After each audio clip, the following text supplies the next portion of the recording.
कहते हैं एक बार जब महाराज पृथ्वीराज चौहान सुबह सुबह उस मंदिर में पूजा करने गए तो उन्होंने देखा कि उनसे पहले ही कोई मंदिर में पूजा कर चुका है, क्योंकि शिवलिंग पर फूल गुलाल आदि सब चढ़ा हुआ था। इधर उधर देखने पर उन्हें एक बूढ़ा व्यक्ति मिला जिसके सर पर बहुत गहरा घाव था। पृथ्वीराज चौहान जितने अच्छे योद्धा थे उतने ही कुशल वैद्य भी थे। उन्होंने जब उस आदमी का घाव देखा तो अपनी आयुर्वेदिक विद्या का इस्तेमाल करके उसकी चोट को ठीक करने की कोशिश करने लगे। पृथ्वीराज चौहान के हिसाब से घाव को 1 हफ्ते में ठीक हो जाना चाहिए था, लेकिन 1 हफ्ते बाद भी वो घाव वैसे का वैसे ही थे। उसमें किसी तरह का कोई सुधार नहीं हुआ।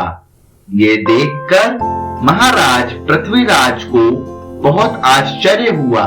इसके बाद जब उन्होंने उस बूढ़े व्यक्ति से पूछा कि क्या आप अश्वत्थामा हैं, तो उसने अपना जवाब हाँ में दिया।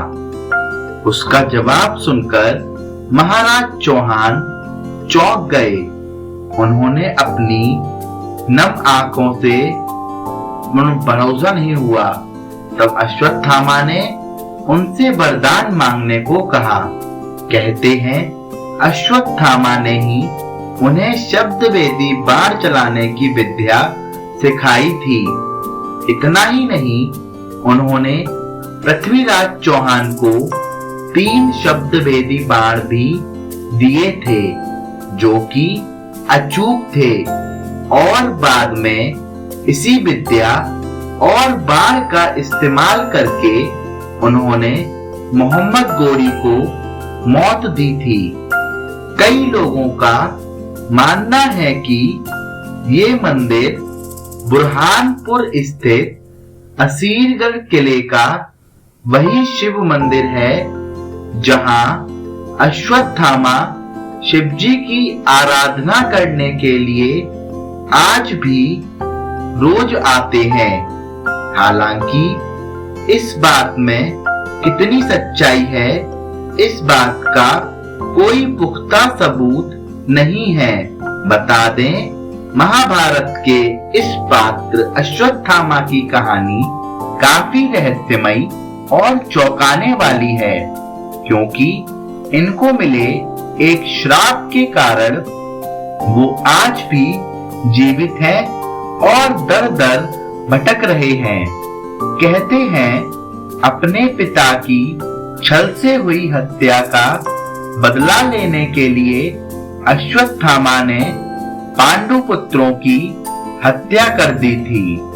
इतना ही नहीं, पांडव वंश का नाश करने के लिए उसने अभिमन्यु की पत्नी उत्तरा के गर्भ में पल रहे बच्चे को मारने के लिए ब्रह्मास्त्र चला दिया था। तब क्रोधित होकर भगवान श्री कृष्ण ने अश्वत्थामा के माथे पर लगी चिंतामणि रत्न छीन ली और श्राप दिया कि तुम दुनिया के खत्म होने से पहले मृत्यु को नहीं देख पाओगे।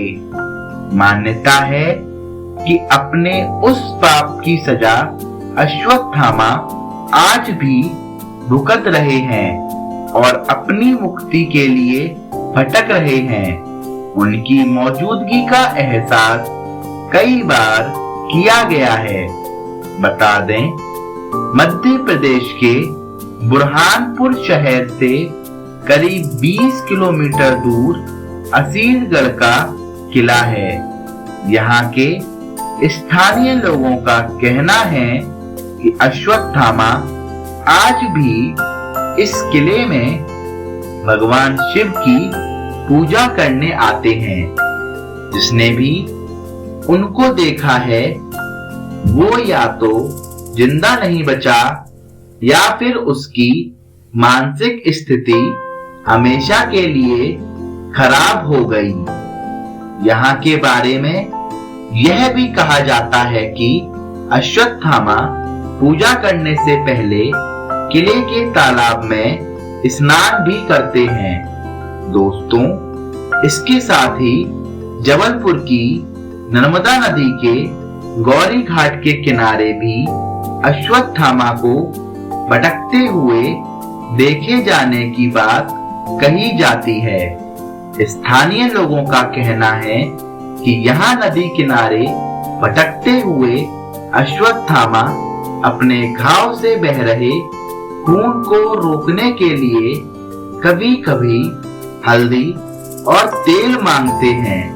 हालांकि इस संबंध में कोई प्रमाण आज तक नहीं मिल पाया है, लेकिन इस तरह की बात यहाँ पर लंबे समय से चली आ रही